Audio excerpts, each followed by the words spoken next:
Captain ரன்னராக வந்த பூண்டி லவன்சரனின் கேப்டனை நடைக்கு அழைக்கிறோம்.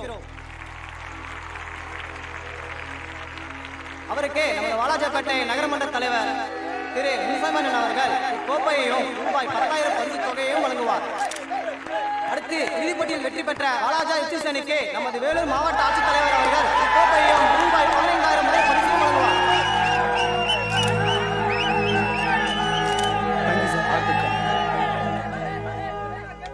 கலெக்டர் ஐயாட்ட ஒரு சின்ன வேண்டுகோள். சொல்லுங்க ஐயா. காலங்காலமாக எங்கள் ஊருக்காரங்க இந்த இடத்த தான் கிரவுண்டாக யூஸ் பண்ணிகிட்டு இருக்கோம்.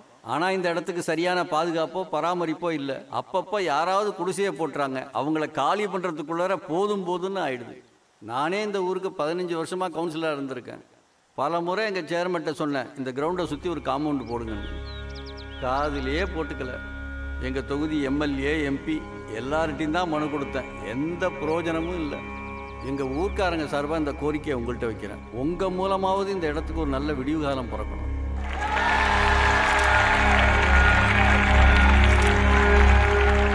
சரி மச்சி, நம்ம கிளம்பலாமா? டேய் பாலாஜி ஃபோன் பண்ணி மேட்ச் வின் பண்ணிட்டு பாண்டிச்சேரி போகிறோம் சொல்லு. ஓகே மச்சி. சரக்குனா உடனே வந்துடுவான்.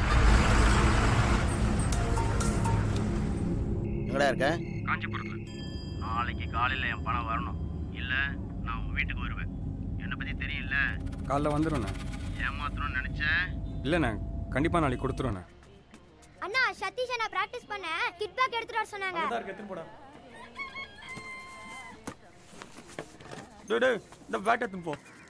என்ன பத்தி தெரியாது உங்களுக்கு. ஊர்ல வந்து கேட்டு பாருங்க. ஏய் என்னங்க யார் கத்தினீங்க? அந்த இன்ஜினியர் இருக்கார்ல, அவரோட தங்கச்சி ஊர்ல இருந்து வந்திருக்காங்களாம். அவங்க கிட்ட கீதாவோட பாட்டி சண்டை போடுது. சரி நீ உள்ள போ. கேள்வி கிட்ட கேட்கணும் தோணலையா உங்களுக்கு? அவங்க பண்ணது ரொம்ப கரெக்ட்டா? நல்லா கேளுங்க அவங்க. வர வர தெருல நமக்கு மரியாதை இல்லாம போச்சு. என்ன பண்றீங்க? கொஞ்சம் கூட யோசிக்க மாட்டீங்களா? தள்ளு. குழந்தை எல்லாம் இருக்கு. அப்புறம் இன்ஃபெக்ஷன் ஆச்சுனா என்ன? கேக்குறதுக்கு ஆள் இல்லன்னு நினைச்சீங்களா? இன்னொரு தடவை இங்க குப்பை கொட்டினா கையை உடைச்சிருவேன். பாருப்பா இந்த பொண்ணு என்ன பேச்சு பேசுறா? ஹலோ, நான் பெரியவங்க கிட்ட இப்பலாம் பேசுனுங்கறா? யார் நீங்க? இந்த ஒரு நாட்டாமையா? தெருல பல்லு வரைக்கும் சுத்துறவங்க கிட்ட எல்லாம் நான் பேசுறது இந்த மாதிரி தான்ப்பா ஏடிக்கு போட்டியா பேசுறா. குடி இருக்கிற வீட்டுக்கு முன்னாடி குப்பை கொட்டினா கேட்க மாட்டாங்களா? எப்பவும் இங்கதான்ப்பா கொட்டுவான். வந்து ஒரு மாசம் ஆச்சு அந்த அம்மா ஒரு வார்த்தை கூட கேட்டது கிடையாது. காலையில வந்து இறங்குன மகாராணி அறுத்து போட்ட கோழி மாதிரி குதியா குதிக்கிறான். ஏய் கிழவி, அவ இவன் பேசுன இழுத்து வச்சு அறுத்துருவேன். ஹலோ பிரதர், நான் பாத்து நிக்கிறீங்க, உள்ள கூட்டி போங்க. போனா உள்ள வாமா, ஏதோ இருந்தாலும் பேசு. அண்ணா நீ சும்மா இரு. தப்பு பண்ணது யாருன்னு விசாரிங்க முதல்ல. அதை விட்டுட்டு என்ன உள்ள போக சொல்றீங்க? ஹலோ, நானும் பாத்து நிக்கிறேன். எங்க தெரியல. என்ன மிரட்டுறீங்களா?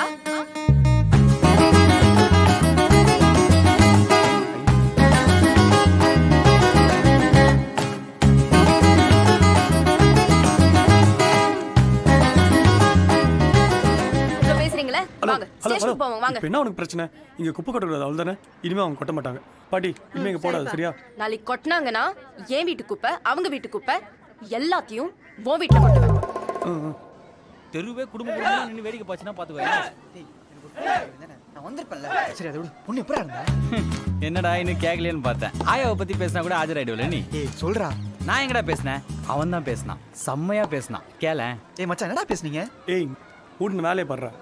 ஏய் மச்சான் சொல்றா என்னடா பேசுனாங்க? ரெண்டு பேரும் அப்படியே கண்ணிலே பேசினாங்கடா. அவ ஹாய் ஐ எம் புவனேஸ்வரின்றா, இவன் ஹாய் ஐ எம் புகை டூயிங் லாட் ஆஃப் ஃப்ளவர்ஸ்ன்றான். அப்படியே இங்கிலீஷ்ல பேசி பைக்ல உட்கார வச்சு ஓட்டு போயிட்டான்டா. நீ ஓட்டாத நிறுத்து. யாரு அவன்? ஃபிகர் கை குத்து இங்கிலீஷ்ல. நிஜமா தான்டா. இத நான் நம்ப சொல்றேன். நீ இன்னும் அந்த பெயின் மண்டே உட்ல. எனக்கு அதாவது இருக்குல்ல, நீ மூடு. மச்சான் உன் வண்டி எத்தனை போறடா? ஏய் இதுக்கெல்லாம் வண்டி யூஸ் பண்ணிடலாம் தான். கீய வைடா. ஏய் 5 நிமிஷம்டா. ஏய் சொல்றேன். அடுத்த மாசம் அந்த பொண்ணு கல்யாணம். அடங்கறானே பாரு. அவ்வளவு சொல்லணும்டா. காலங்கத்துல பல்லு கூட வளக்க. மண்டே தானே சொன்னேன். இல்ல வாடா. டிவிஎஸ்ல ஸ்போர்ட்ஸ் ஓட்டால வேலை அடிச்சிருக்கா. சூப்பரா. காலையில அப்பா சொன்னாரு. நம்ம கிரவுண்டோட ராசி அந்த மாதிரி. இன்னும் கொஞ்சம் நல்லா பிராக்டிஸ் பண்ணி தான் ரைவல்ல கிடைச்சிருக்கோம்ல. ஆமாண்ணா அதான் ஜஸ்ட் மிஸ் ஆயிடுச்சு. ஒரு பேச்சுக்கு தான் சொன்னோம். ரொம்ப ஃபீல் பண்ணாத. சரிடா. என்னப்பா புகழ், காலையிலேயே தெருவில் பஞ்சாயத்து பண்ணிட்டு இருந்த போல இருக்கு. இல்ல மாமா, அது கீதாவோட பாட்டி காலையிலே ஆரம்பிச்சிட்டாங்க. அழகான பொண்ணு ஆள் மேலே குப்பை கொட்டினாலே அசடு வெளியிற காலத்தில் பாட்டிக்கு சப்போர்ட் பண்ணது நல்ல விஷயந்தான். என்ன பண்ணுறது, பெற்றவங்கள்லாம் அவங்க பசங்களை இன்ஜினியர் ஆகணும் டாக்டர் ஆகணும்னு சொல்லி வளர்ப்பாங்க. ஆனால் உங்கள் அப்பா ஒன்றை அநியாயத்தை தட்டி கேட்கணும்னு சொல்லி வளர்த்தாரு. பொது பிரச்சனையை பற்றி பேசினா நியாய நீதியை தட்டி கேட்டால் எல்லாரும் நம்மளை பைத்தியக்காரன்னு சொல்கிறானுங்க. கட்டின வேட்டிக்கு மறு வேட்டி இல்லாமல் தினம் துவச்சி கட்டிக்கிட்டு ஊராக போய் பேசி தலைவர் ஜீவானந்தம் வளர்த்தது தான் எங்கள் இயக்கம். இதெல்லாம் உங்ககிட்ட சொன்னால் என் தம்பியை கெடுக்காதங்கிறான் உங்கள் அண்ணன். என்னடா அது நம்ம ஊரில் வெள்ளைக்காரங்க. இவங்களா? ஏதோ நம்ம பாலத்து தண்ணியை காலைன்னு செக் பண்ணிட்டு இப்பதான் வராங்க. ஓஹோ.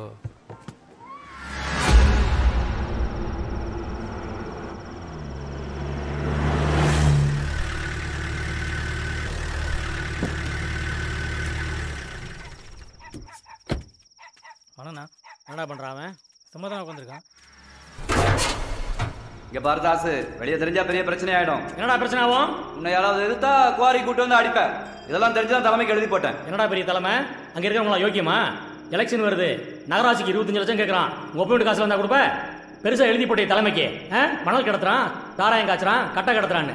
இதெல்லாம் பண்றதுனால தான் கட்சியில் எனக்கு பதவி கொடுத்து உட்கார வச்சிருக்கானுங்க. பாரு, நீ பண்ற தப்பெல்லாம் நியாயப்படுத்தாத. உன்னால ஊருக்குள்ள நம்ம கட்சிக்கு எவ்வளவு கெட்ட பேர் தெரியுமா? இதை நான் சும்மா விட மாட்டேன்.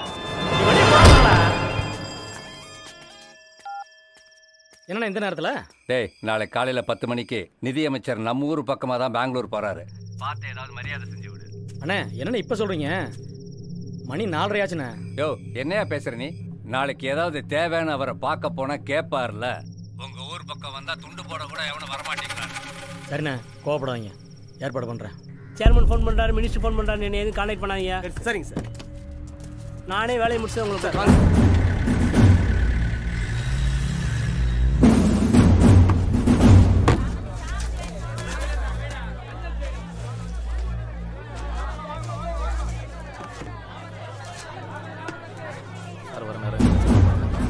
வணக்கம். இது பிரச்சனை இல்லை? இல்லை சார், அதெல்லாம் ஒன்றும் இல்லை.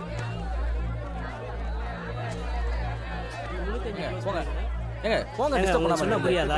எது வந்து நீங்க ஆபீஸ்ல வந்து பேசுங்க. இங்க வந்து பேசுங்க. போல எடுத்து வைப்பா, கடையை லாக் பண்ணணும். ஏன் சார்? எதுக்கு சார்? 2 வருஷம் வாடகை கட்டல, என்ன பண்ணுவாங்க? இல்ல சார், தாசன் கிட்ட கட்ட வாடகை கொடுத்துறமே சார். வாடகை அவர்கிட்ட கொடுத்தா அவர்கிட்ட போய் கடையை மூடுங்க. இந்த கடையா க்ளோஸ் பண்ணுங்க. ஓகே, சீல் வைங்க. ஆபீஸ் கடையை போட்டு சீல் வையா? யோ இரியா, எதுக்கு சார் கடையை போட்டு சொல்றீங்க? கமிஷனர் இருக்காருல்ல, அவர்கிட்ட போய் கேளு. கொஞ்சம் பெரிய ஒரு பல தடவை சொல்லியாச்சு. நான் கட்டிடுறேன் சார். சார் இதெல்லாம் பண்ண முடியாது, கிளம்புங்க. சார் எதுக்கு சார் எங்க கடையை மூடுறீங்க? 2 வருஷமா வாடகை கட்டல, என்ன பண்ணி சொல்றீங்க? பல தடவை இன்டிமேட் பண்ணியிருக்கோம், நோ ரெஸ்பான்ஸ். என்ன பண்ணி சொல்றீங்க? சார் 1ஆம் தேதி ஆனால் கரெக்டாக வாடகை கொடுத்துருமே சார். யார்கிட்ட கொடுத்தீங்களோ அவர்கிட்ட போய் கேளுங்க, என்கிட்ட பேசாதீங்க. என்ன புகழ், இவனுங்க எப்படி பண்றானுங்க? அப்படியா? சரி, ஓகே ஓகே, இங்க எல்லாம் ரெடி தான், பாத்துக்கிறேன்.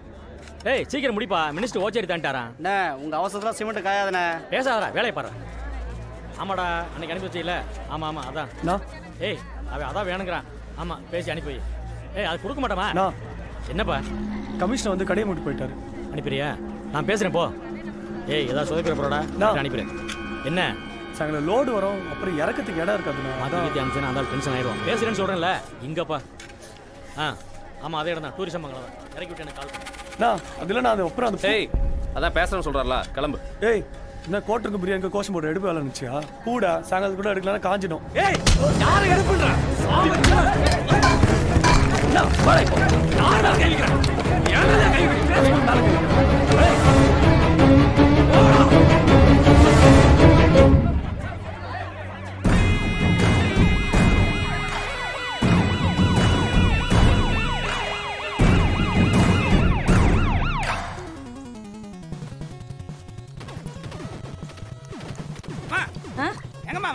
குளிச்சிட்டு இருக்கான்ப்பா.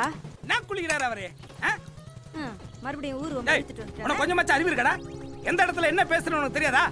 எங்க இருந்தானே நம்ம தொழில் பாதிக்குதுல, அப்புறம் அவன் தொழில் பண்றதுலாம் போய் கேட்க முடியும்? எதை தொழில் பண்றானமா? அவன் கிட்ட போய் என்ன தொழில் பண்றேன்னு கேளு, அரசியல் தான் சொல்லுவான். டேய், பெரியவன் சொன்னா கேட்க வேண்டியதானடா, திரும்ப திரும்ப பதில் சொல்லிட்டு.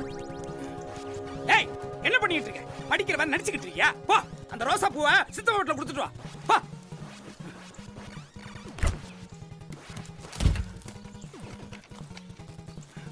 பார்த்து கட்டி, பூவுக்கு வலிக்க போகுது.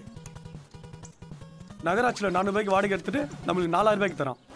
1 வருஷம் வாடகை ஒரே மாசத்துல வாங்குறான். அது கூட பரவாயில்ல, 2 வருஷமா அவன் வாடகை கட்டமா இருக்கான். அதான் என்னன்னு போய் கேட்டேன். உனக்கு என்ன வீரப்பா கேட்டுட்ட? இப்ப யாருக்கு நஷ்டம்? உன் தம்பியால என் மான மரியாதை எல்லாம் போயிருச்சுன்னு பூமிக்கு வானத்துக்கு குதிக்கிறான். அவனை சமாதானப்படுத்துறதுக்குள்ள போதும் போதும் ஆகி போச்சு. கடைசியா ஒரு வழியா மொத்த பணத்தையும் கட்டிட்டு கடை எடுத்துக்கன்னு சொல்லிட்டான். அம்மா, ஒரு 40,000 ரூபாய் பணம் எடுத்துட்டு வா. எதுக்கு? அதான் 1ஆம் தேதி என்ன கட்ட ஆரம்பிச்சு வாங்குறான்ல, அவனே கட்ட சொல்லு. அது வரைக்கும் 2 பேரும் வீட்டுல உட்காந்து பல்லாங்குழி ஆடலாமா? டேய், மார்க்கெட்ல கடை நடத்தணும்னா 4 பேரோட ஒத்தாசை வேணும். இப்படி பாக்குறவன்ட்ட எல்லாம் சண்டை போட்டுக்கிட்டு பிரச்சனை பண்ணிக்கிட்டு இருந்தா நாளைக்கு பொழப்பு நடத்த முடியாதுடா. அவன் பிச்சை போட்டு தான் வாழணும்னு நம்மளுக்கு ஒன்றும் அவசியம் இல்லை. ஹலோ, சொல்றா. வீட்டுக்கு அவன் ஒருத்தன் போதா, நீ வேற ரெடி ஆயிட்டு இருக்கியா? உள்ள உள்ள உள்ள. எங்க அவன் மேல இருக்கிற கோவத்தை இவன் மேல ஏன் காட்டுறீங்க? ஏன் ஓ மேல காட்டவா?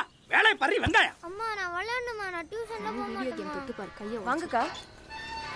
இவனையும் டியூஷன்ல சேர்த்துக்க போனா. அவன் தான் டியூஷன் போறானே. சாயங்காலம் தானே போறான். காலையில எழுந்தோன்னா வீடியோ கேம் முன்னாடி உட்காந்து விளையாட ஆரம்பிச்சிடறான். படிக்கிறதே இல்ல. பாட்டியும் சித்தப்பாவும் நல்லா செல்லம் கொடுத்து கெடுத்து வச்சிருக்காங்க. சரி உட்காரு.